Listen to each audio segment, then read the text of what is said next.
Welcome to Sydney North Health Network's update on the COVID-19 vaccine rollout.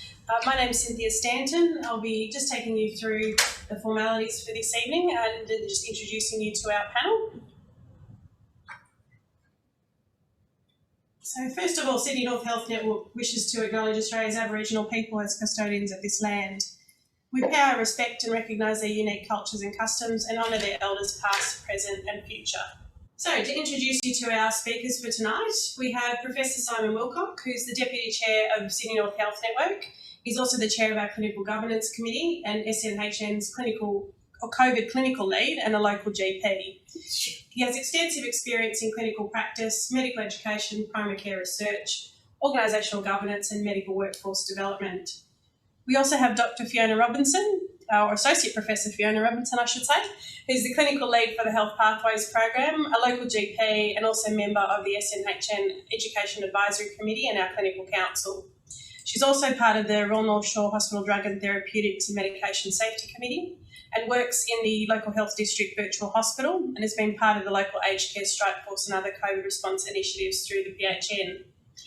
And I'll also be taking you through a bit of an update later on in the evening just around some of the logistics and the operational responsibilities that SNHN has had in this vaccine rollout. So I'd like to hand over to Professor Simon. Good evening, colleagues, and thanks for taking time out of your busy weeks to attend the seminar. We're going to talk primarily tonight about vaccination and the rollout of vaccinations, and as you all know, that commenced on Sunday of this week. I sort of think of the vaccination cycle as season 2 of COVID, and what I'd like to do first up is perhaps reflect on what's happened in the last year so that we all get up to speed as to why we're here and what are the reasons for making some of the decisions around vaccination that we've made. I've realised that for many of you this will be sort of old news, but I think it's helpful to think of how different we are, for instance, to say 15 months ago when we were first hearing stories of this funny new virus that might be developing in China, and even 12 months ago where we were really starting to see the first few cases springing up here in Australia. I know I was still feeling fairly casual about it and thinking, we'll get over this fairly quickly. It can't be any worse than SARS was a decade or so ago. Following that, we've had 12 months of, I guess, anxiety. It's fair enough to say. Sorry, just try to put this forward. We've all become experts at curves and graphs, and flattening the curve has become the sort of the number one goal around the country. And I think one of the very sort of unifying factors back around the middle of the year was that we flattened the curve better than anybody else in the world. We Australians like to win, but of course we then realised that it wasn't that simple, and that even though we are an island, that there's still COVID, a lot of COVID out there in the broader world community. The 12 months are a lot of uncertainty because this was new, and even though we had lots of experts commenting on it, they seemed at times to be saying contradictory things, and a lot of this stuff now we've resolved to know more about 12 months down the track. Things like, is this purely a droplet spread, in which case, 2 square metres or 4 square metres and 1.5 metre social distancing is good enough? Or is it, as we now think, there's a significant aerosol spread as well, in which case we have to worry about ventilation and matters such as that. What's the role of masks? And I think we're still working through that one, but we understand the value and the place for them much better than we did, say, this time last year. We've all lived with a year of restrictions, significant restrictions, and we've also seen policy in many cases being made on the run. Personally, I thank the Lord that we live here in New South Wales, because I think while, like other jurisdictions, New South Wales has had to make policy on the run, I think we've made many more sensible policy decisions and less disruptive policy decisions here in New South Wales. The logic of a 5-day state lockdown when you have 1 or 2 community transmission cases is yet to be explained to me. It doesn't fit in with the sort of reproductive cycle or the transmission cycle of the virus. So I think while we've all had to learn and adapt to making up policy as we go along, I think we've done it well, or the Health Department and the Commonwealth have done it well here in New South Wales. We've lived with major disruptions, and these have all been for the common good, and I think we all entered that phase very voluntarily. We're starting to see, and I think we'll continue to see for a long time, some of the effects of those significant disruptions, the significant social and psychological morbidity that I don't think we've yet fully acknowledged or managed in our communities. And like me, you all work in primary care, and I'm sure you're familiar with that every day. The clients that live in aged care facilities who have been disrupted in terms of contact with family members, often for months at a time. The many young families in the community who come from overseas and have parents and support people overseas who haven't been able to come and meet new babies, been able to provide assistance. And they're just a couple of examples of some of the really long-term disruption that we're seeing. The good thing is that we know a lot more about coronavirus than we did 12 months ago. We look at this next graph, we know that it can affect all age groups, and we see that on the left-hand side. On the right-hand side, though, we see that if you're under 50, you've actually got very little likelihood of anything bad happening to you, significantly bad, like death or serious disability associated with the coronavirus. But once you start to get up into your 80s and 90s, those figures go way up. I saw an article a week or two ago from the United States, which was a review of coronavirus deaths among residents of aged care facilities in the US. And unfortunately, sadly, they'd had many, many such cases. But they came to the conclusion that if you're in an aged care facility, so that you meet the criteria for needing that sort of support, you're usually aged or very infirm or both, the mortality rate from catching COVID was still only 20%. And I'm old enough to remember when flu vaccine wasn't freely available in the community in New South Wales. And I can remember when I was in the country town practicing and we had a flu epidemic that came through our local nursing home, and certainly the mortality rate would have been around 20% then. So we need to remind ourselves that this is, while it's a terrible virus, why it's terrible is that until now we haven't actually had a vaccination or any way of preventing transmission and bad outcomes from the virus. The other thing I guess we've learnt is that prevention is desirable due to a lack of effective treatments. Despite what the member for Hughes or Donald Trump may say, there are no really effective treatments out there in the community. And so the best treatment is prevention in this case, and hence the need for widespread community vaccination. The third thing we've learned is that this virus evolves and mutates rapidly, just like many other respiratory viruses, including the influenza virus. So it's likely to stay in the community and require ongoing regular vaccination. Now, you won't see that yet on any Commonwealth websites or anything. This is me saying this is what I predict. But I suspect we'll learn to live with COVID and regular immunisation against COVID and confidence in our management of COVID, just as we have with the influenza. And as I said, I've been practicing long enough to remember the terrible days of influenza and to know how confident we feel in managing it in 2021.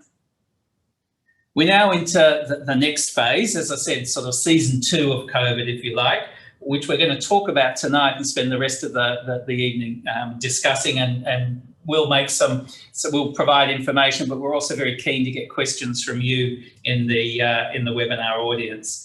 And the important thing, as I've already said about vaccination, is that we need to disrupt both the transmissibility and the severity of the virus. There'll be a lot of discussion about, how effective is the virus, and, should you have one virus versus another virus, a lot of which we won't have much choice about. But there's lots of evidence for the 2 vaccines that have been approved so far in Australia that they have very positive effects, both in terms of transmissibility and also the severity of the virus if you do still get infected with the virus following immunisation. Most of us tonight will be involved in the distribution and administration of that second approved vaccine, the AstraZeneca vaccine, recognising that there's also a Pfizer-made approved vaccine. And there are likely to be several other candidates in the future. We'll talk about all of the discussion, try to distill some of the media and the hype around potential side effects and efficacy as we go forward. I'm going to pass over to Fee now, who's going to talk about some of the resources that both the Primary Health Network here and also the local health district have developed. Thanks, Simon. Good evening, everybody. I'm going to spend the next few minutes just talking about a fantastic resource that the PHN, the LHD have partnered together to create over the last few years. Much more specifically tonight, though, because I know a lot of you have heard me and every part of the team of Health Pathways talk about it at other education events. I wanted to particularly highlight the information we have on COVID because it's extensive and it's extremely relevant and up to date. In fact, the vaccination information on the pathway was just put up this afternoon. So I'll just get Sarah to open up the site for us.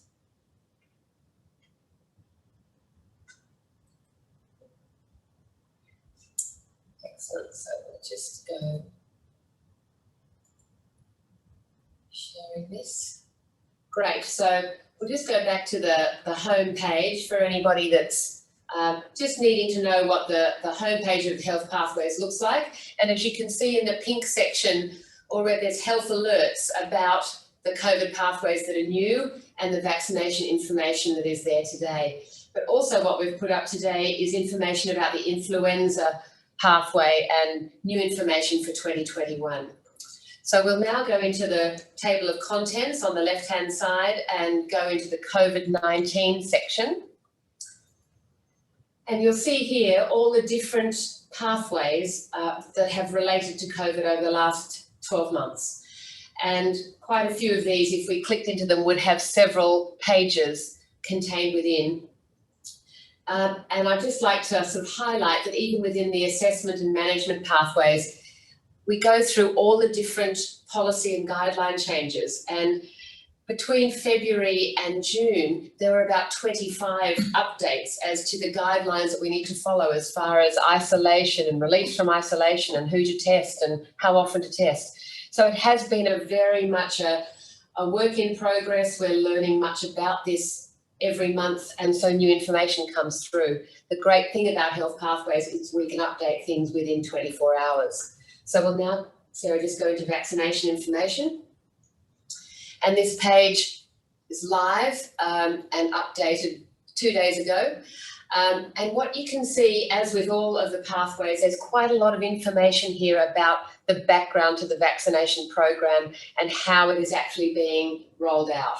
So as we scroll down, there's information about each of the different vaccines that Australia has purchased. It's got some information about what sort of vaccine they are and how they work. And then there's lots of information about the training program, and I know we're all eager to know what we as GPs, but other health professionals have to do to be accredited with training to be involved in the vaccination program. As we go through this pathway with health professional resources, there's a plethora of information. And I think if anything has struck me with COVID, it's I mean, I love information, but being bombarded, it can actually be overwhelming. And so you don't quite know where to go, and you're getting information from almost every source in the print and on your phone and in every other way possible. And it can be a bit much. So if you're wanting distillation of information, it really is here on the pathway. And as we keep going through, you can see how many different sections there are that you might be interested in finding out more about. If we just go down a couple more, there's specific populations information section just here. I know a lot of us have patients with particular needs or particular chronic illnesses. And so to try and find the latest bit of information, because we're going to be talking to our patients and getting their consent. We've got to know their histories and know their medications and know their issues if we're really going to be able to do that properly. So there are lots of links there to find out about your particular patient.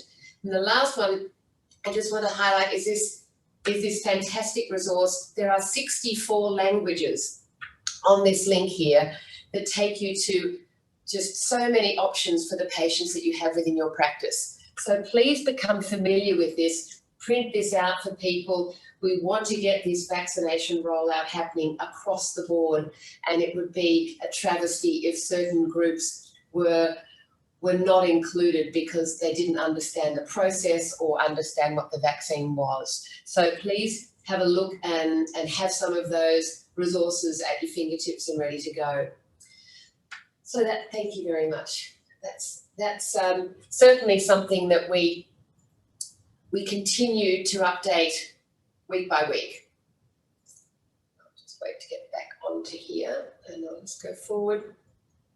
So all these pathways, if you work in different areas, even within Sydney or across New South Wales, the base pathway is the same for most of these COVID clinical pathways, because we all got together and decided it would be ridiculous to each do our own. But what is specific are the localised resources, and all the clinics are listed on our site in our area, updated often. And we've been able to do that because we're getting information from lots of sources and able to actually put it in one place. So again, I really recommend you going and having a look at the vaccination information pathway and also the latest information on influenza, because I think a lot of our patients have concerns about that as well, and just trying to work out how they're going to manage it for themselves. Yes, there's a summary of all the different pathways, and if you have any issues with health pathways, please email us. You can see the email address there on the right-hand side. Really keen to come out if you want a one-on-one demonstration or some assistance or support in setting health pathways up in your offices. Please let us know. We've got liaison GPs keen to do that, and we just want as many people as possible to have access to this wonderful resource. Just going to speak for a moment about the virtual hospital, which is, I think, one of the most fantastic things that has come out of the disastrousness of COVID is the services and the coming together of different services to really help our patients. And lots of things happened, as Simon said, in a very, very short space of time, most of which have been fantastic. And I think really the collaboration that was shown between all those services in what has previously been a little bit of a disjointed system has really been very pleasing. So the virtual hospital came about around 12 months ago, when we realised that if this virus was really going to take hold in the community, it was going to be very hard for everybody to manage it. And how were we going to look after all these people who were going to be isolated in their homes? How many were going to get sick? How are we going to keep a track of everybody? So this concept came out of some work that Prince Alfred had done. They'd set up RPA Virtual the December before for other reasons, and all of a sudden they had a wonderful system of keeping track of people in their homes and out in the community. And so we used quite a lot of the ideas from that and came up with our service. It is physically based at North Shore because we have to have a hub of clinicians there, but it is an area-wide service that really looks after everybody who is COVID positive in the community, except in the RACFs that are looked after by a different group of people. But everybody else who was COVID positive was admitted into the virtual hospital. And the first wave, which started really in earnest in March, we saw numbers in the hundreds, and made some clinical decisions as to how often we were going to be able to contact these people. And as one of the graphs showed, people who are older do less well. So they were the ones that the medical staff were targeting, and others were contacted regularly by a wonderful group of nursing staff who were part of our team. So at North Shore, we have a neurologist, a paediatrician, I'm there as a GP, we have general physician, infectious diseases, and lots of other people that we can enlist if need be. And that's been everyone's prepared to help, everyone's been happy to step up. So the numbers in the first wave of our wave, very scary. And then, of course, the Avalon cluster that hit just before Christmas got up to 150 people at any one time were positive in that area, and so we're getting called daily. The technology has also moved on, so initially just telephones and listening to people coughing and trying to make a clinical judgment over the phone, always quite tricky. Some people were happier to have some video linking, and that was very helpful. We were able to send out some oximeters to actually get some information about how people were going. And again, that enabled us to decide about escalation and whether people needed to come into hospital. And we were able to manage most in the community. A few people needed more urgent care. And again, that was well organised because we knew they were COVID positive, so did the ambulances, so did everyone where they were going to end up. But there were lots of challenges in making that system work, and I'm sure some of you, communication is the perennial issue.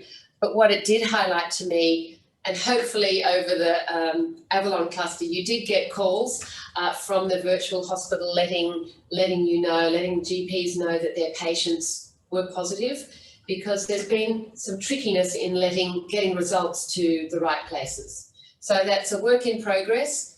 I'm still very keen to keep trying and break down some of those barriers, because I think if we really do understand what's happening to our patients across that whole spectrum, it's going to make everything easier. So the virtual hospital's got a few plans for this year, hopefully with COVID settling down and the vaccination ramping up. There's still going to be blips, and I think we all need to acknowledge that there will be. But I think the virtual hospital has a future in lots of other directions. And I think with the APAC service that's currently under review and going to be relaunched and sort of rebranded in the next few months as a true hospital in the home service, I can see the virtual hospital and the HIF working very closely with each other to, again, really support our patients and our GPs, everybody in the community, all looking after the patients and hoping to keep them out of hospital. So happy to take questions about the virtual hospital, but really today is about the vaccine rollout. And I think if any of you want other information, I'll happily answer that at other times. But I'm going to hand back to Finn now, who's going to talk about who's doing what on a local level. Thanks, Fee. So yeah, I'm just going to give you a brief update on a couple of key areas that are moving quite rapidly at the moment, and that's the general practice expression of interest, how we're going with the residential aged care facility rollout, and also rollout to healthcare workers as well.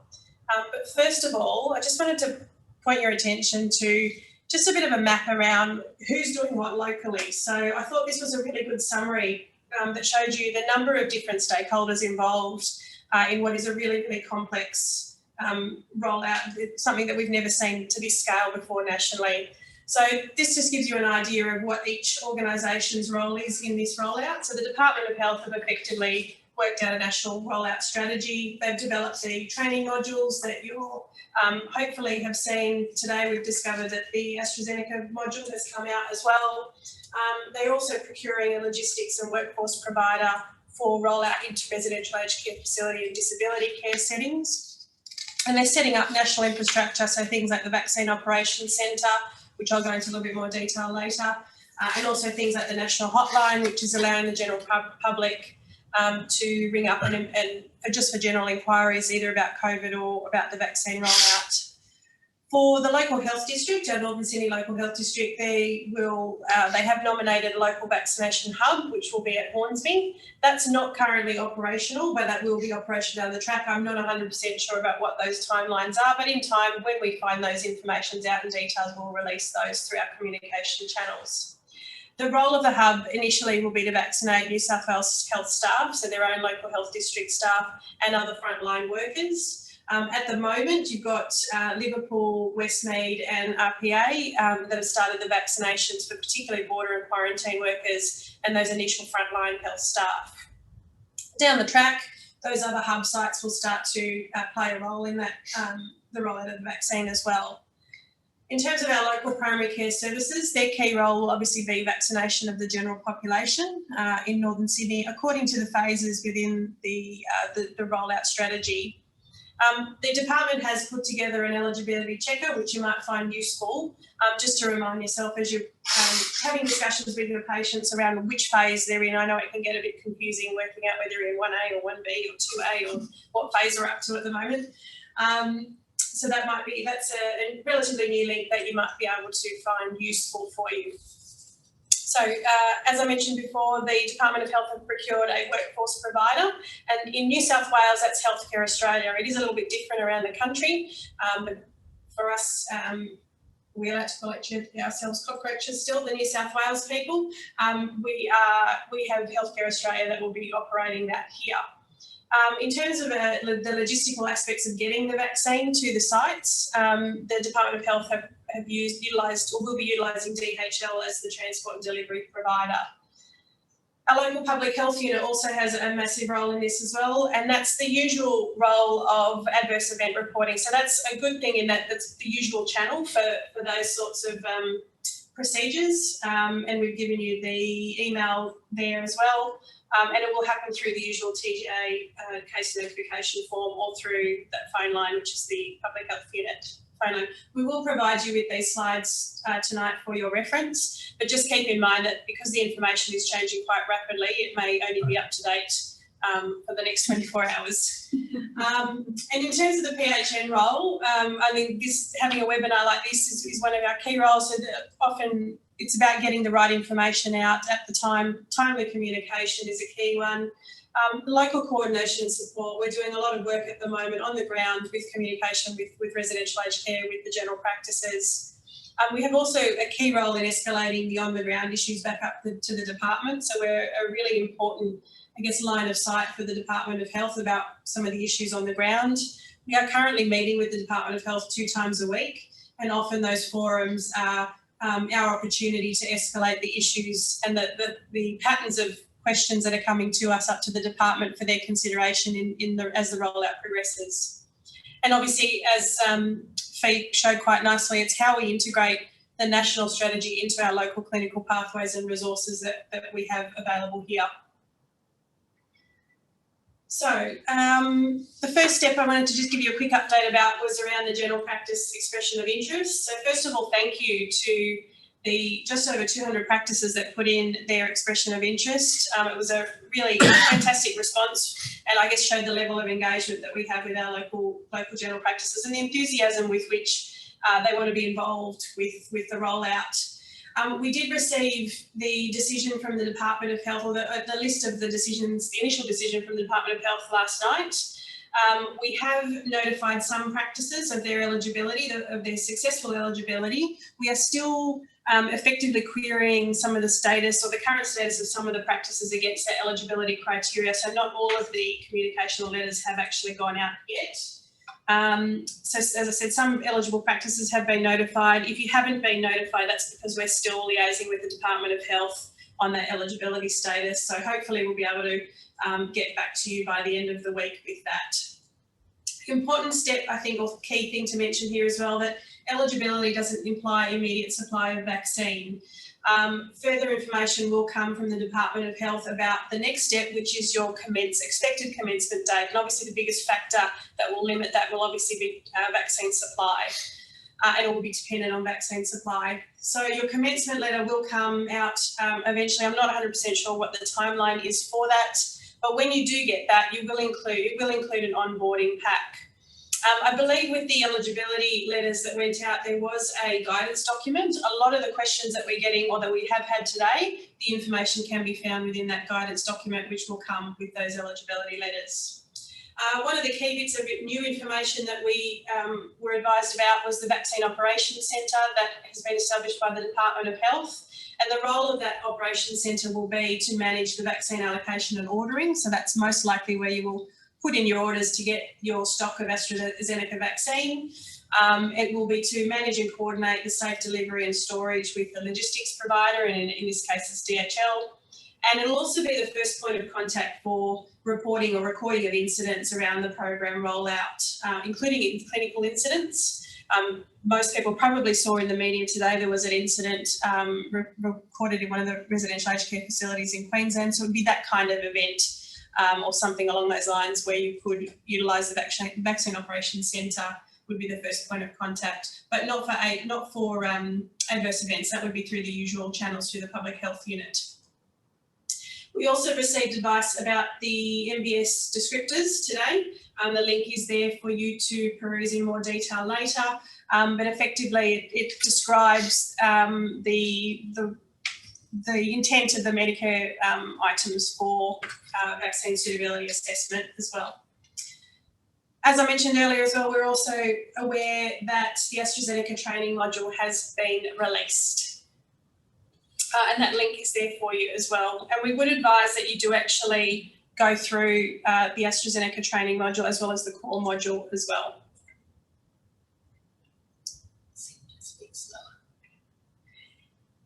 So the next update I'd like to give you is just in terms of the residential aged care facility rollout. It has commenced or will commence this week locally. As far as we know, it's only going to happen to residents at this stage. Initially, it was meant to be for residents and staff. The PHN has been working quite extensively this week around communicating with the facilities that are that have a schedule for this week. And also getting in contact with their visiting GPs so that they're well prepared for their scheduled date. A lot of the questions we're getting is around consent discussions and also supporting the residential aged care facility with things like site readiness. There is a site readiness checklist that they need to have in place. There's obviously extra staff that need to be coordinated. So we're supporting the facilities with those sorts of logistical on the ground operational issues. A new bit of information that we've had in the last week is that the provider, which is Healthcare Australia, will actually return to the residential aged care facility to vaccinate the staff. Still part of phase 1A, but it will happen with the AstraZeneca vaccine at a later date. So as I mentioned, only the residents will be vaccinated on their scheduled date in this initial phase of the rollout. There's also been some guidance around what constitutes staff for the residential aged care facility. Effectively, that's anyone that is employed by the organisation, so the nursing and personal care staff, allied health professionals, cleaning staff, kitchen staff, office staff. We've also had clarification that GPs and other health professionals who routinely provide care within the facility will also be able to have their vaccine at the facility as part of that phase as well. However, just mentioning that it will be with the AstraZeneca vaccine as we're aware at this point in time. Those who aren't eligible for phase 1A within residential aged care facilities or not considered staff would be examples such as volunteers, care companions, so people that come occasionally to provide companionship to residents, and one-off trades that come in for odd jobs such as plumbers, electricians, etc. And any aged care staff that are just solely working in community-based aged care, so for example delivery of home care package providers or Commonwealth Home Support Program type services. We've got a couple of links here for you, which is a bit more detailed information around the rollout to aged care. So as I said, we'll provide these slides to you so you have these for reference. One of the new bits of information that was only released yesterday, I believe, was the decision guide for frail and older people. That's the latest addition to the resource pack, so we just wanted to point out that particular resource for you. I'm going to hand back over to one of our clinicians. So a lot of the questions we're getting at the moment have also been around the adverse event profiles of the vaccines, and we're going to we have pointed you into various different sources. Obviously, Health Pathways is one of the key sources that Fee went into very comprehensively earlier. But I think too, it's just to point out too that these are some of the most common adverse event profiles, particularly with the Pfizer vaccine. And the reason why we're showing you the Pfizer vaccine, even though you're not necessarily involved with the administration of that in the facility, is that you will likely have to have discussions with the facility post-vaccination. So I believe the healthcare provider will remain at the facility for up to about 30 minutes after the last resident has been vaccinated. But beyond that, they will then move on. And so any questions about delayed adverse events will no doubt then be part of the facility's responsibility, who may then have discussions with you. So hence why we thought it was also important that you were familiar with what the adverse event profile of the Pfizer vaccine was like as well.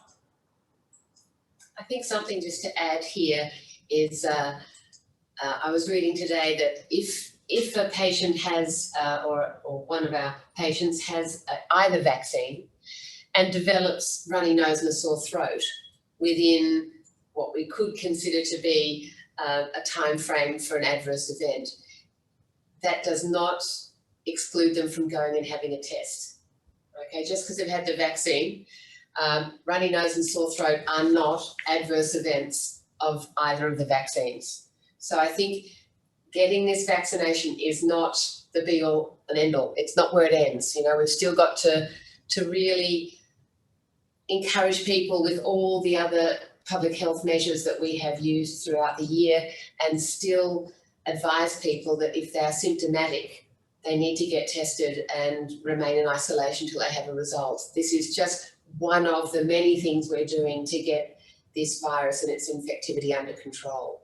So yes, if anyone gives you a call with a runny nose and a sore throat, then the information is to go and get tested. So Sin has presented the Pfizer adverse event profile, and I guess that leads into a discussion which to me is probably the number one question in terms of frequently asked questions we're going to have to deal with is it safe? And I've already had lots of patients and professional people that I work with ask that specific question. So Sin's presented up on your screen the Pfizer adverse reaction profile. I've downloaded the AstraZeneca adverse reaction profile, and just for interest I downloaded the Fluorix Tetra 2020 vaccine profile too, just to see how it compares, and they're remarkably similar. So even though at the moment you can see things like injection site pain being quite high, when you actually look at control cohorts who are just given a water rather than a placebo, rather than the vaccination, which were done with the clinical trials with these new vaccines, there's actually nothing particularly alarming in the side effect profiles, including things that look like quite common, like fatigue and headache. Those things occur commonly in people who were given the placebo vaccine as well. So from my point of view, that first question, is it safe? All of the indications we have up until now is it's just as safe as the vaccines we've been routinely giving for many years, particularly influenza vaccination as another respiratory virus vaccine. You may have additional questions specifically about that. And obviously there's going to be the passage of time to see if there are any other serious adverse results. But my understanding of the way the vaccine has been developed and tested and then approved is virtually the same, using some new technology obviously, but virtually the same processes as we've gone through with respiratory virus vaccinations for the last decade or more. And we don't see anything alarming coming out of that.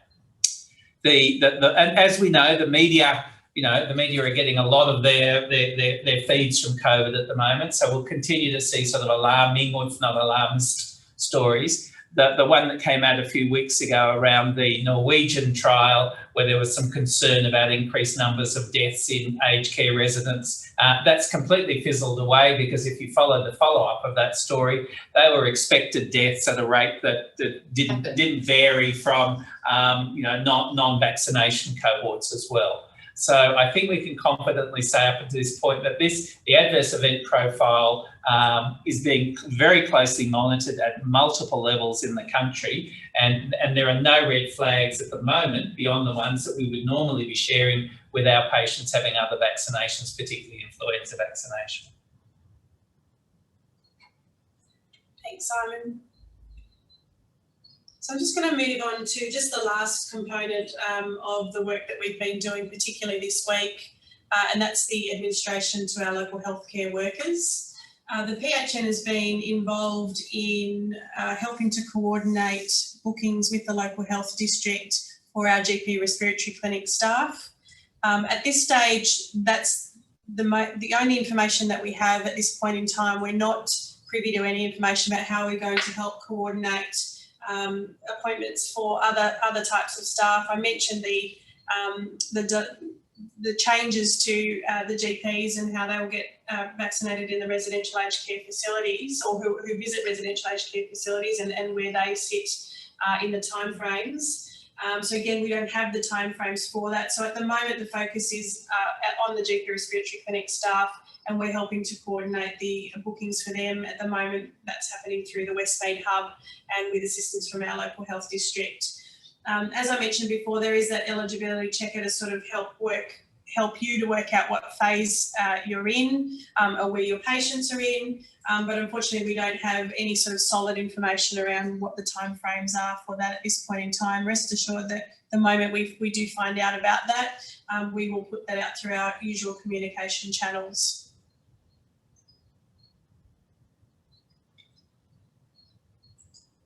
A little bit about vaccine hesitancy, which has been another key frequently asked question, and a thing that's been causing a lot of people concern.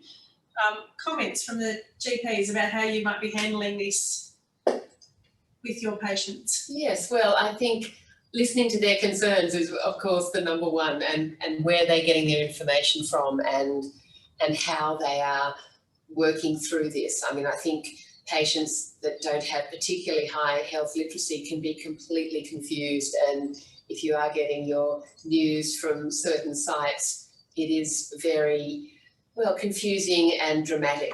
And so I think trying to work out where people are getting their information from, what their previous experience has been, and why they might be hesitant this time, you can then start to hopefully debunk some of those myths or misconceptions, and give them the positive feedback that, in fact, you know, this is good for them, this is good for the community, this is really good for everybody.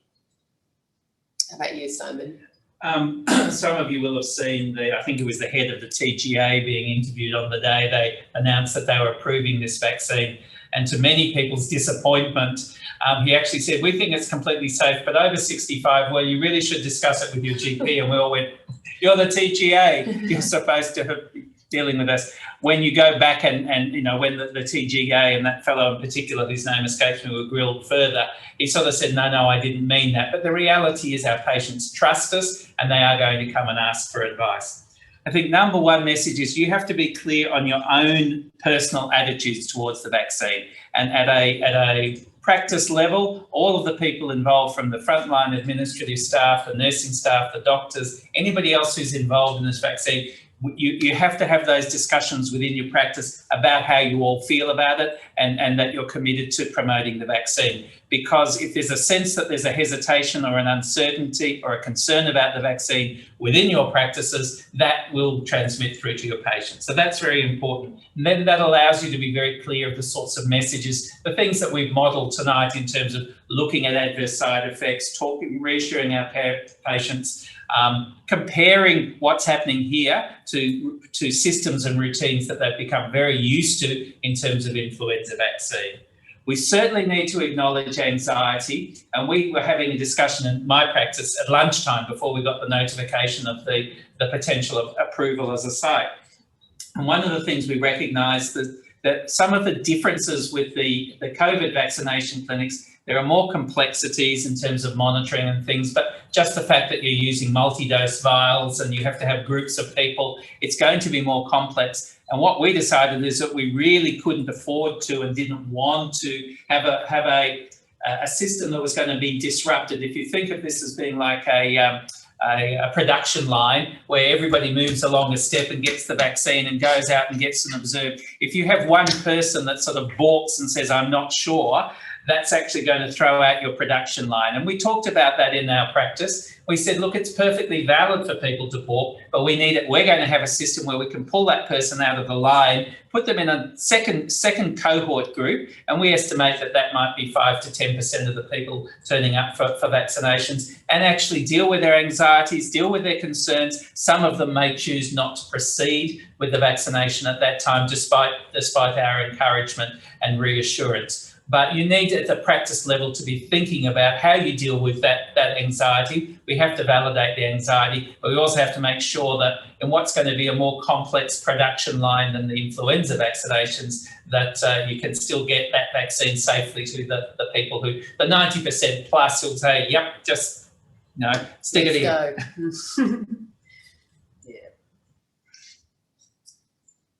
Thanks, Simon and Fee.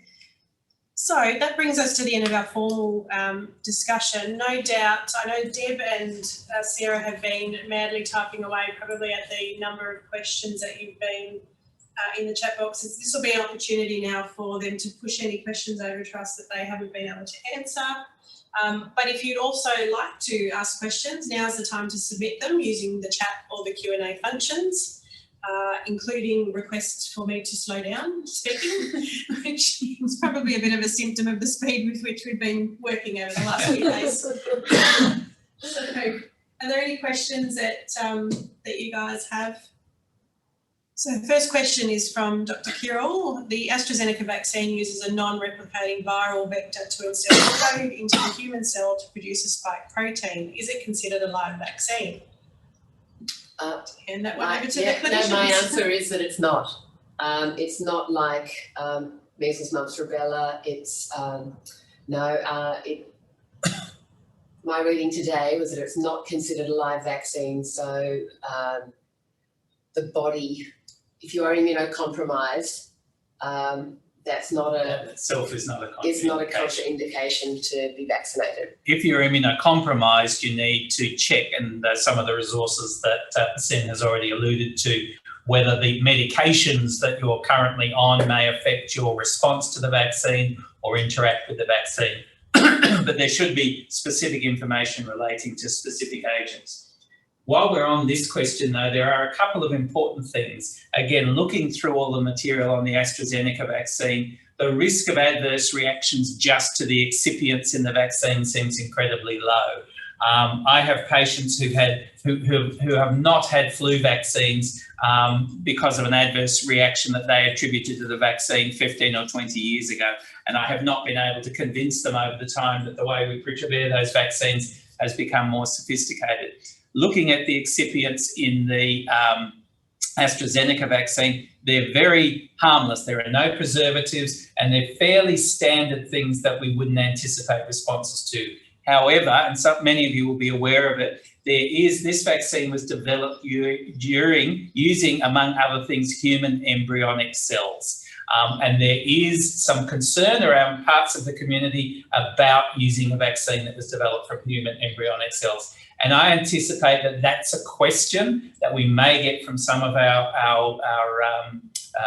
patients, clients, and even some of our staff. And I think we have to be aware of that and talk it through, because that to me is the most significant thing. It's not going to lead to greater adverse events from a physical point of view, but there may be some psychological risk associated with that component of the vaccine.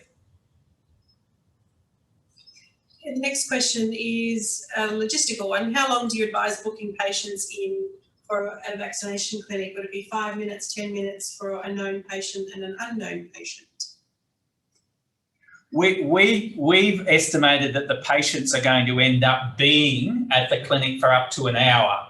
And I think that's the logistics in terms of finding the space. Where do you put the patients for an hour? Because I think the current recommendation is 30 minutes of observation after the vaccination, as distinct from the standard 15 minutes of observation. That may change over time. So by the time they register, and they should have completed or commenced that process online, but they'll still have to report in. By the time they're vaccinated and by the time you observe them, answer any questions and things, that's probably going to be a minimum of around 45 minutes and potentially longer.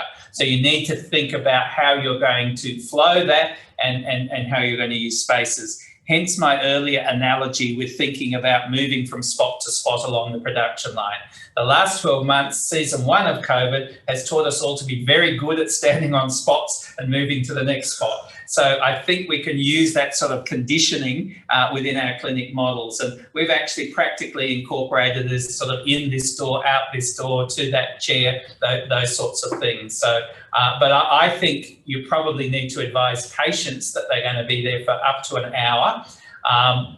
Having said that, with the 5 dose, I think it's 5 doses per vial, we're still anticipating that we'll hopefully be getting through maybe 20 patients in an hour.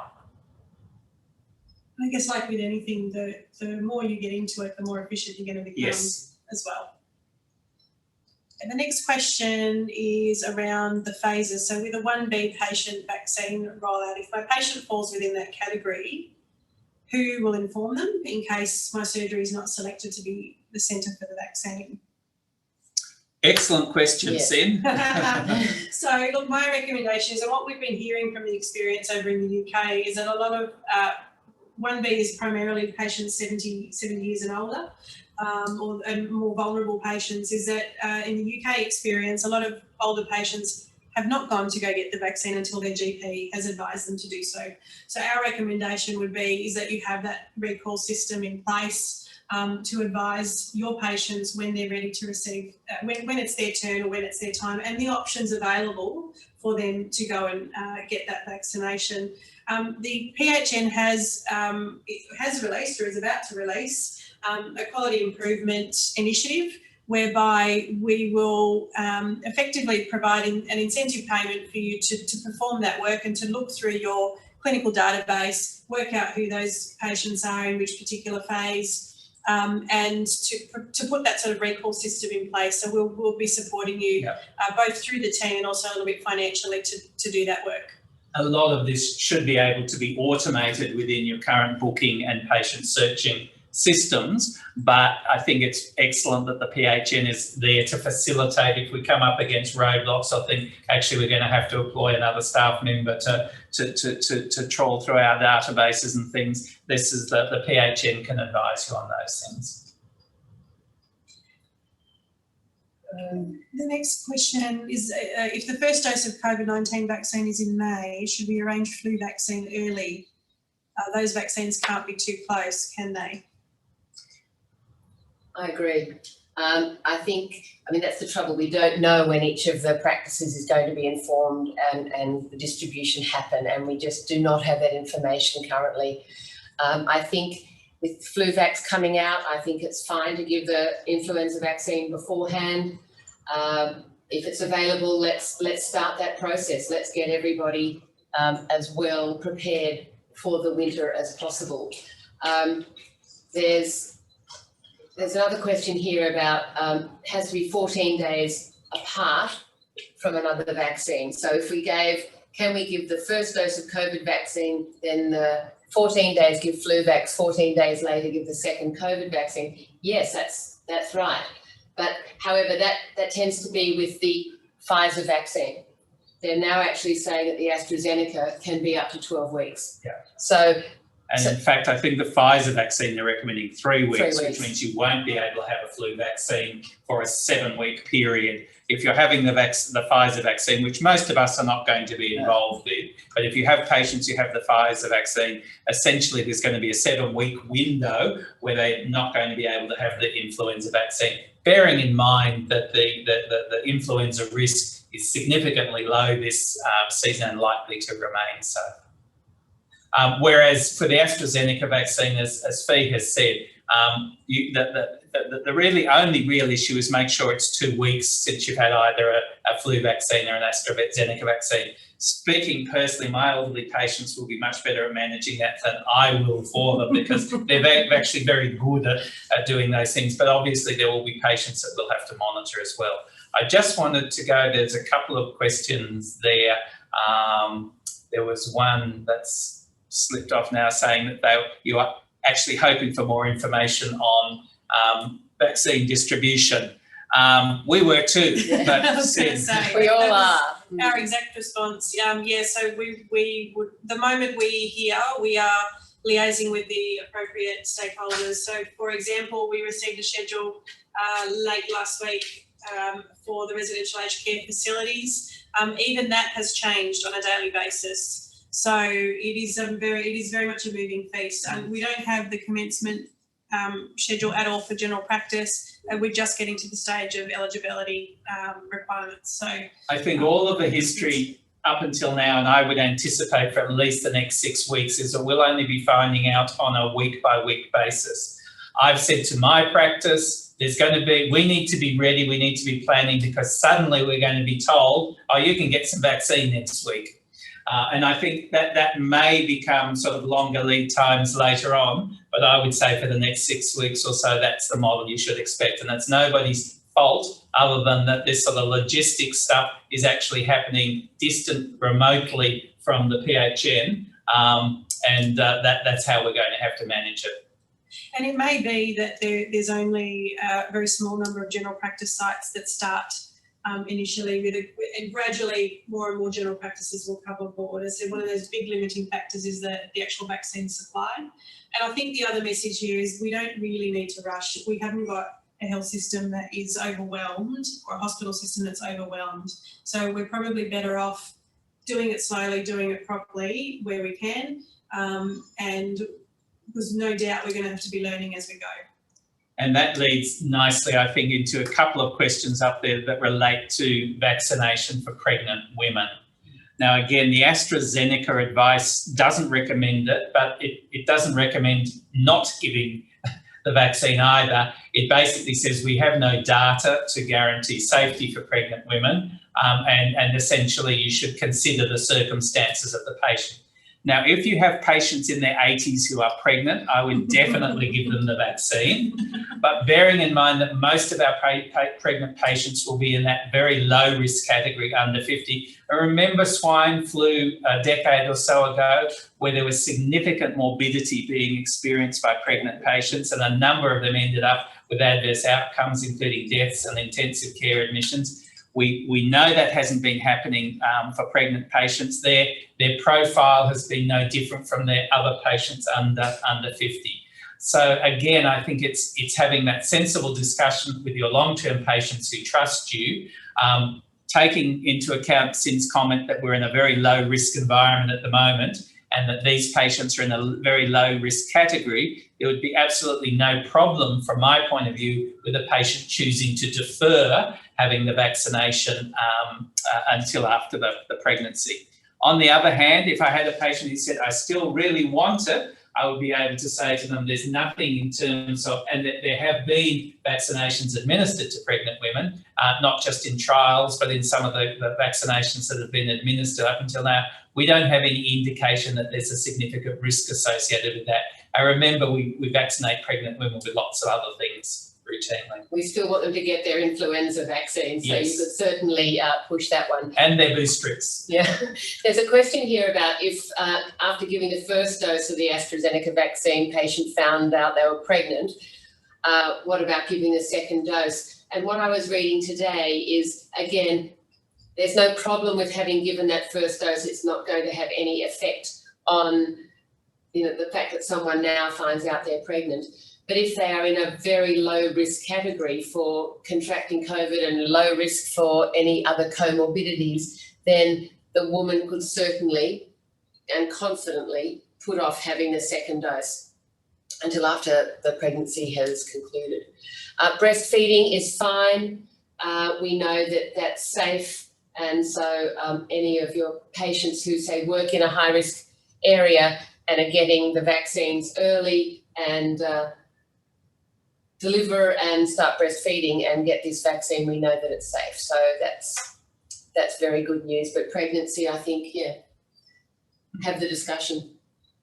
There's a question about written consent, and I'll just read it. I have thought verbal checklist completed by the immuniser was legally valid if info provided prior.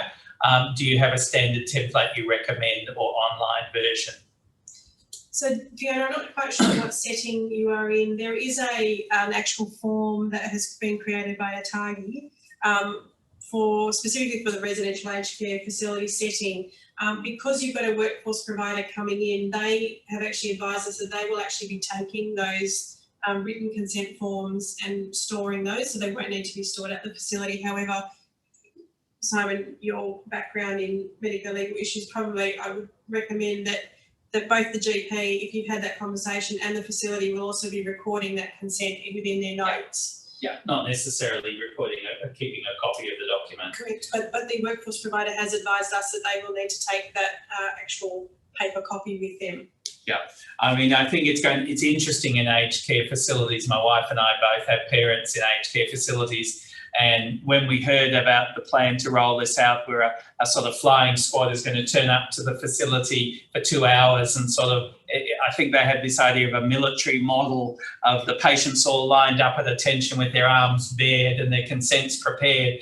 And our comment was they haven't been into many aged care facilities, have they?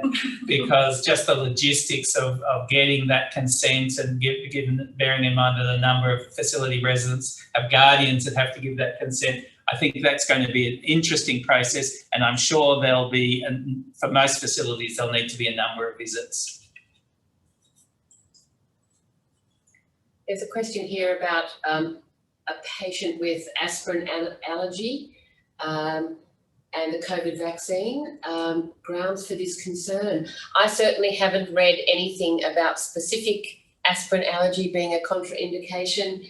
There is a whole booklet on allergy and other immunological issues in the pathways, but I haven't read anything about aspirin being a concern. And I can say likewise, and if you go to the AstraZeneca product information, it's not listed there. But it's a really good question to ask, because I think it's an exemplar of those 5 to 10% of patients who will tell you about all of their unusual allergies, their unusual medical conditions, their Lyme disease, those sorts of things, and what does that mean?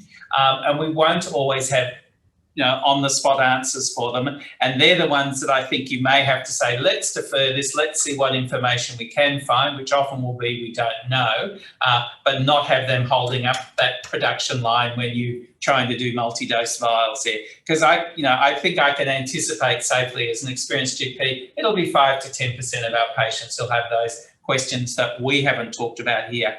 The vaccine given to patients on antiviral medications such as Valtrex, if that patient's not otherwise immunosuppressed, I can't see any problem with that at all. But if they're on Valtrex because they've got end-stage immunodeficiency virus and sort of significant immune suppression, then you're going to need to seek more expert advice. There's a question about what's a good resource to have in the waiting room to answer questions about hesitancy. Look, I think the Australian Immunisation Handbook also has great resources about that across all vaccines. So I would commend you have a look at some of their resources to really and print things out and having that. Patients will have a number of opportunities to find out specific information about the various vaccines. When they're booking, I'm sure they'll be directed towards information sources. There are recommended resources for the practices to have available when the patients come in. So yes, there'll be a number of points at which you can provide that information. Yeah, it's a really good question.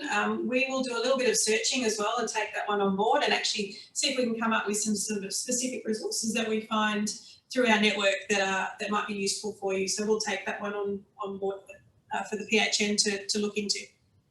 And one that we've not got to, that's been up for a while, how frequent residents should be monitored post-vaccination after the initial 30 minutes, for how long monitoring is required. Now, by resident, I'm going to assume we're talking about residential aged care facilities. And my understanding is that after the 30 minutes, they don't need particular monitoring beyond what you would normally be doing for that patient in terms of their physical health. And certainly for patients out in the community, non-RACF residents, no other monitoring required other than our standard please report if you feel unwell and any adverse events.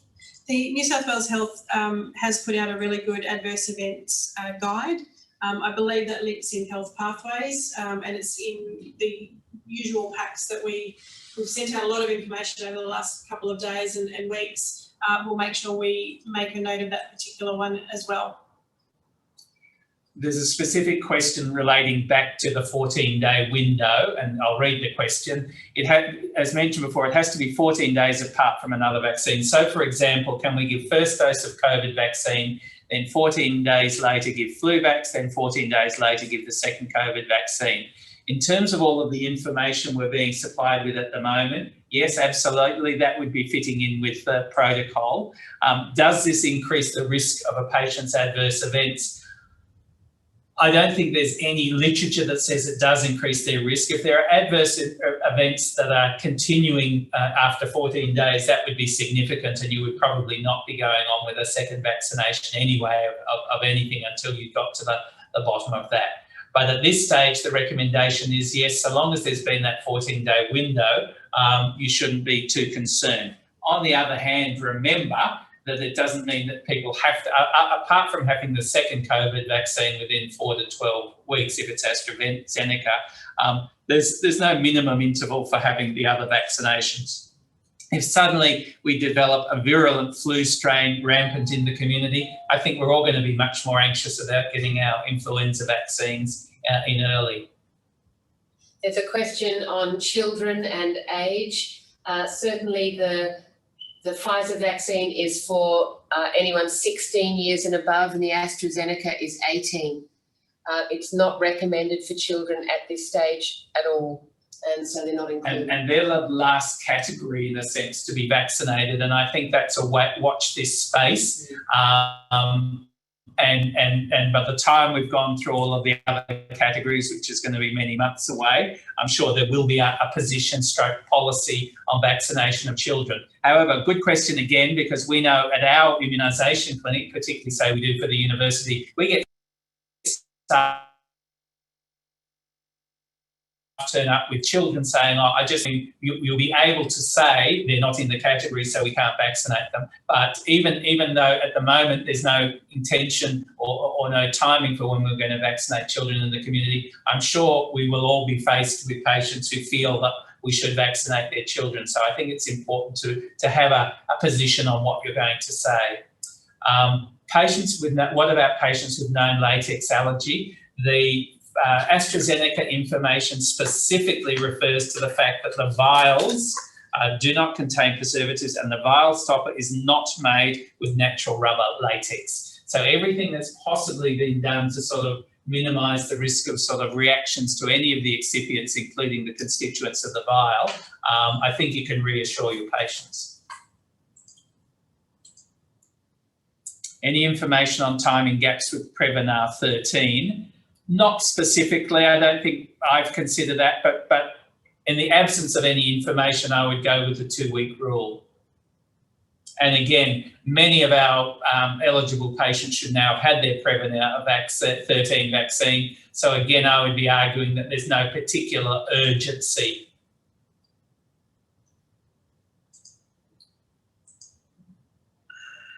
Another question around the deferring of flu vax and Pfizer. And the questions to clarify after Pfizer flu vax to be deferred for 7 weeks from first dose, and that's based on the timing of the Pfizer vaccine, where the second dose, as I understand it currently, is going to be given. And remember, we don't have control over that. That's being administered through the Commonwealth and their agents. It's going to be 3 weeks after the first dose. If we apply the 2-week rule, you can't give a dose of flu vaccine in the middle, and you won't have been able to give it for 2 weeks beforehand, and you won't be able to give it for 2 weeks afterwards. So hence the 7-week rule.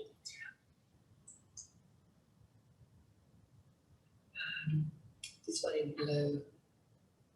If in the long run it's uncommon, serious effects happen.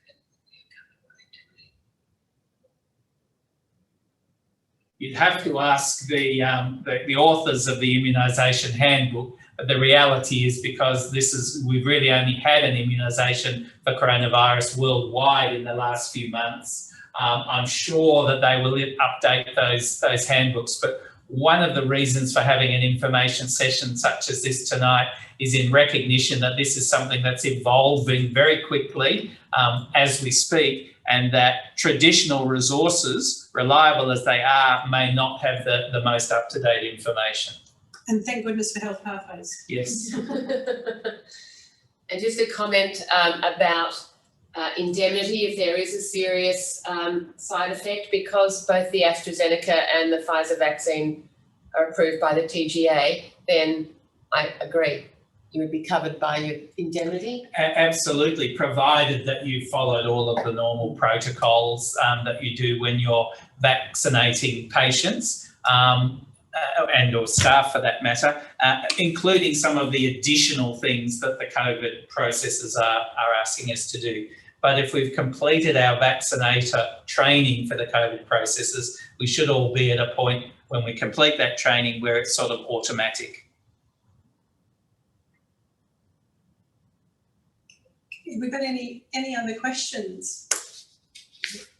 I've got a list of things here that I jotted down that I thought questions may relate to. So I'm just going to go through any that haven't come up in the questions. We've talked about, is it safe and what are the side effects? Is it free? The answer is yes, it's free. Nobody should be out of pocket or should be charged a fee to have this particular vaccination. And that includes most categories of visa holders. Now, I know that's a flippant throwaway line because there are many categories of visa holders. And again, many of us work in populations where there are people on a range of visas, but that should be quite clear when the patients log in to make their appointments, whether they're eligible or not. I'm glad that Australia is being inclusive and including visa holders, speaking personally. And that's where the role of, for example, of the GP respiratory clinics come in. They will be able to deal with any of the unusual nuances around outside of Medicare. Yep. Next one that we haven't talked about, is it mandatory? We've alluded to the fact, what do we do if people are hesitant or downright don't want to have the vaccine? At this stage in Australia, there's a deliberate policy not to make it mandatory, which I think is a sensible one. Obviously, we're encouraging as many people as possible to have a complete course of vaccination because we know, as with our 30-year history now of the influenza vaccination, that if we have a significant coverage of the population, that both the incidence and transmissibility of the disease in the population will drop down. If you go back to my earlier personal or not necessarily validated expression that I think we're likely to see this virus continuing in the community for a number of years, mutating regularly. It may get to be a milder form, but potentially there may be bad forms as well, like we see with influenza. Then you want a high level of community immunity. Just something about training up there. Is it mandatory to complete the COVID-19 vaccine training program for everyone who's going to give the vaccine? Certainly my understanding is yes. Absolutely. And you don't want to be like the doctor in Queensland today who gave the wrong level of dose, and hopefully there'll be no adverse effects from that, but who apparently, allegedly, hadn't completed the training. So yes, nurses do, even with the doctor's request form. Everybody has to do it. I was just going to say, if people weren't aware as well, the PHN is offering scholarships and sponsorships for nurses to become authorised nurse immunisers as well. So get in contact with your primary care support coordinator and we will give you the details for that if you want to take up that offer. And the RACGP is currently working on an abridged training module for GPs. Yeah. So it's a bit of a watch this space as far as the things that we're going to have to do to provide. However, the department has been saying to the PHNs to advise GPs to not delay, especially if you think you're going to be one of the first practices to roll out the AstraZeneca vaccine. Just do the module and the AstraZeneca module, the core module and the AstraZeneca module of the training. It's maybe a couple of hours of your life you'll never get back, but I think too this is going to be a long-term program. The other question I have here that I've written down that we've partly addressed is how will the efficacy of the vaccine be determined? Now that relates to, I guess, people's concern that they're only getting the AstraZeneca vaccine versus the Pfizer vaccine, and you will have seen the figures of AstraZeneca, 62% efficacy versus Pfizer, which I think they're reporting 95% efficacy. Remember, that efficacy that they're reporting is based on seroconversion measures. We don't yet have the large enough population studies and the duration of time to say, does this actually correlate with whether people get COVID or not?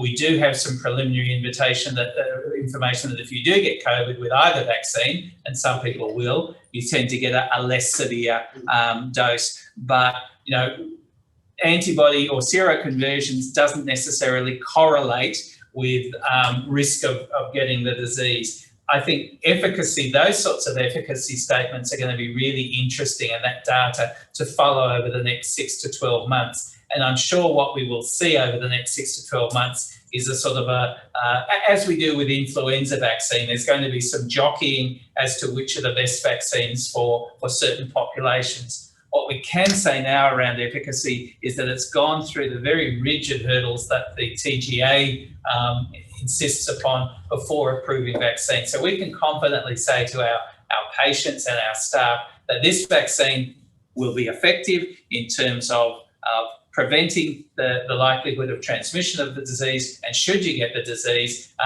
the severity of the disease that you get. Very similar message to what we've been giving patients about influenza vaccine for many years. A question about the national booking system. I'm going to throw this in. So she's going to throw her hands up in. No, I do know a little bit about this one. It's a little bit misleading in that it's not really a national booking system. It's more like a national directory. So effectively, patients are going to be able to book through the usual general practice booking system. So GPs will not have to create, or link to new booking systems, but there will be a national directory whereby anyone will be able to look up and find out what clinic is close to me that I can then book into, and it will take them through to that particular clinic's booking system.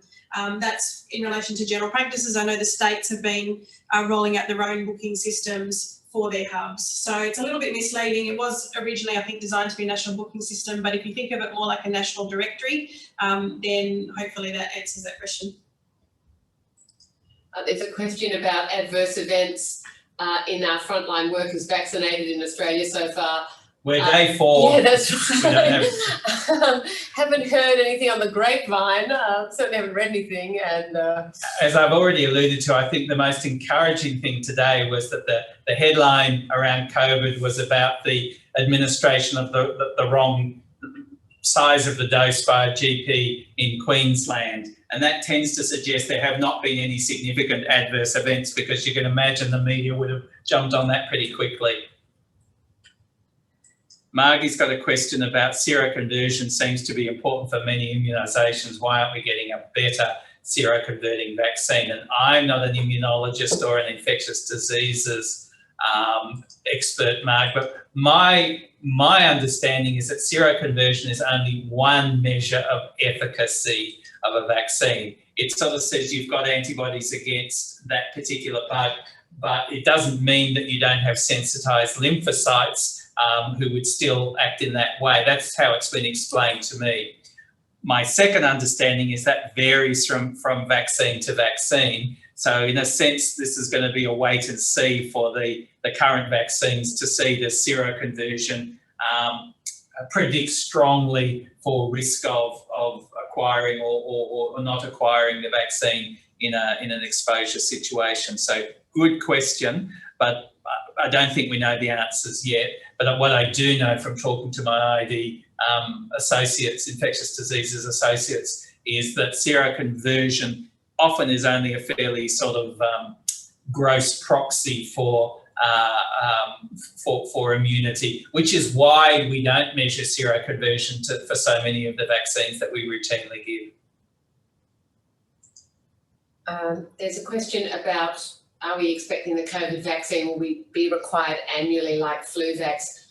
Look, we don't know yet, but I think so. Prediction is yes. While it stays circulating in the world. If we look at the old SARS virus and then the MERS virus, the Middle Eastern respiratory virus from sort of the last 2 decades, they are said to be still circulating in the world, but in incredibly low numbers and very few cases.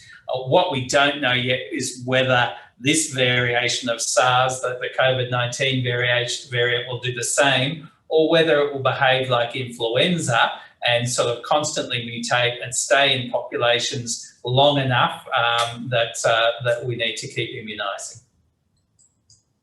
I can take the question about the billing. Yeah. So there was some advice provided today with a bit more information about the descriptors, and I believe there was quite a few different case studies in that advice and different scenarios around billing, billing questions like co-billing with or mixed billing with other item numbers. We will, I believe that was in the presentation as well, but effectively no, it's for GPs. So if a nurse is administering with the GP still bills under the GP's name. That's supervising the immunisation. There's quite a good article about that in today's Australian Doctor. So I just saw that late this afternoon, and it's got a table. It's got a table. It's got all those questions answered. So yeah, I'm sure we'll put that on Health Pathways soon. But if you want to get something, it's on there today. There's a questionnaire around the vaccination training. So you probably won't need to do the Pfizer module because you won't be administering that in general practice. So effectively, I'm assuming the 112-hour immunisation course is the authorised nurse immuniser course. What that allows you to do is then to administer any type of vaccine independently. However, all providers will still need to do the AstraZeneca training module and the core module. So if you just do those modules, yes, you will still be allowed to administer the vaccine under the supervision of the GP. There's a very important question there that says, does AstraZeneca vaccine come in vials, one person, one vial? No. And that's one of the really important messages. I mean, this is a multi-dose vial, something which we haven't seen in Australia for probably 2 decades. We used to have all sorts of things come in multi-dose vials, including local anaesthetics and things. And after a number of adverse events, including cross-infections with other nasty viruses, they're pretty much, I don't know of any other things that currently still come in multi-dose vials. I'm not still absolutely sure why it's being done in multi-dose vials, but I'm sure there are very good reasons. So, yeah, as I understand it, the AstraZeneca vaccine, there are 5 doses per vial, so it's going to be really important that you draw up appropriately. Those vials and the information, again, that's in the AstraZeneca literature is that those vials, we have to follow the cold chain. Once a vial has been out of the cold chain, you can use it for up to 6 hours at room temperature, but you can't then sort of put it back in and use it again later. And the reason I read about multi-dose vials was that they actually didn't have enough vials worldwide to get this vaccine. Good practical reason. Yeah, really practical to get it out to as many hundreds of millions of people as we are trying to vaccinate. A bit like we were with swabs a year ago. Yeah. Simon, you mentioned vaccinating 20 patients an hour in your clinic. Is that one GP working with one nurse, or what team do you suggest? And again, I think you all have to look at your own local logistics and work out what's going to work for you. In our practice, we will have an admin person because they're going to be an important part of the team, checking people in who will be dedicated to this. We will probably have the doctor providing the information to the patients and dealing with patients who have additional questions, who are anxious, and we'll probably have 2 nurses doing the actual vaccinations. But that's only one variant. And again, you can sort of do the time and motion studies within your own practice. We've run sort of mass influenza vaccination clinics every year for as long as I've been at Macquarie. So we know how many flu vaccines we can deliver in an hour and how many doctors and nurses that takes. So we're basing our current sort of logistics planning based on our experience and the extra requirements for COVID. But we'll probably have 2 nurses working with that. I'm just trying to find the observation times, but we will check that for you, 30 minutes rather than 15, and put that on the site when we know for sure. Patients receiving proof of vaccination, that's going to be done through the AIR, and everyone's got to upload the information when they vaccinate patients, and that's going to be available for the patient then to see through. So they'll be able to view it through the Australian Immunisation Register, through the My Health record if they have one. Yeah. And I believe also, so there is a Medicare app that people can access their immunisation records. So there'll be numbers of ways. One of my concerns with the Australian immunisation record, which we all use obviously all the time for children, and we now upload immunisations for adults as well, is that up until recently, at least, there was quite a delay between uploading it, which should be real time, and patients actually being able to access that information. It used to be up to 6 weeks, which we said very early on when we were talking about how to record vaccinations would be completely unsatisfactory in this instance. So hopefully that's been improved. But if you go to any of the sort of resources that we've been talking about, they'll talk about the numbers of ways you can access your, what I call now your COVID passport, because a bit like your flu vaccine evidence to get into an aged care facility this year, I'm sure there are going to be a whole lot of instances, including travel, international travel if it ever starts up again, but perhaps even interstate travel, where you're going to need to show your vaccine passport. Another question about it, there is no need to put 5-dose vials if used only for 2-3 people and it's okay for 6 hours. Yes, that's true, but that's what you're going to get. And this is where the logistics planning is, because there's actually going to be not enough vaccine for all the people who want it. That's why it's going to take a while.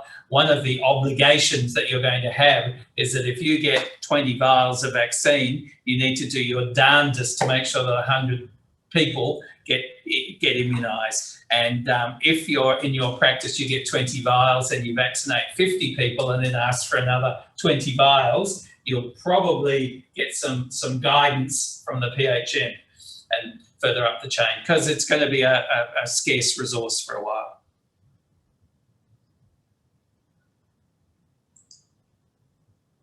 So the question about, does our practice have to set up an online booking service, or can these bookings be done over the phone?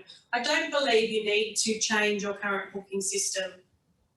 We will double check that just to be sure, but my understanding, as I said, with the national booking system, it was really just a directory on where people could find where they could get the vaccine, and then it would direct them through to your website or your phone number or the information about your particular clinic.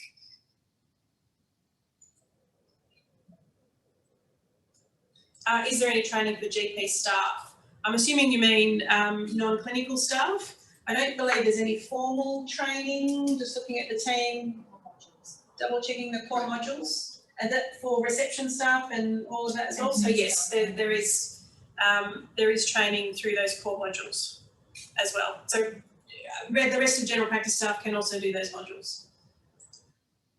A question about it being a multi-dose, does it need to be cross-checked for correct dosing? It has to be checked for a whole range of things, and one of the big features in the training is all about how to use multi-dose vials and how to make sure there's no cross-contamination. Obviously, you'd be doing all of your standard checking in terms of the correct vaccine and the currency of the vaccine. But yes, there are a number of other things. But a lot of the stuff, as I understand it, in the training modules relates to how to use a multi-dose vial effectively. And I think the team found an answer for the 30-minute observation. I think it was 30 minutes in residential aged care and 15 minutes in general practice. And that's one, again, something that there's been a few versions in the last week, so we'll update if that changes. I mean, to me, 15 minutes is fine, because as I said, I think we should just be thinking of this as a different version of the flu vaccine. But at one stage it was being mooted 30 minutes, I know. Question here about the first dose of COVID vaccine brand not known but given overseas, and asks for a second dose here. What to start with or restart again with 2 doses? I suspect if we had a public health person in the room, and none of us are, they'd be saying, sorry, you're going to start from zero again. Yeah. But if they've been in 2 weeks quarantine and had their first dose somewhere else and now they're back, you've got time on your side. Yeah. But that would be a question maybe for the public health unit. If you had a patient like that, that would be worth ringing that number and actually speaking to someone and recording their response, writing that in the notes. I think that's important. So we're up against, say, 30. Yes, excellent. And I think we've gone through all the questions. There's a question there about does the consent have to be in hard copy? In which setting? So I think, as I mentioned before, the residential aged care facility does need to provide that paper to the workforce provider, because they need to take that consent with them for their records. Yeah, but we don't think we have to have written consent in the general practice setting, as we don't for other vaccines. But we have to have document that we have consented and provided information to the patient. Very important, as it is always with vaccinations. Okay, I think we've managed to get through all those questions in a relatively timely fashion. Thank you. Good night, Bye, everyone. Thank you. Good night.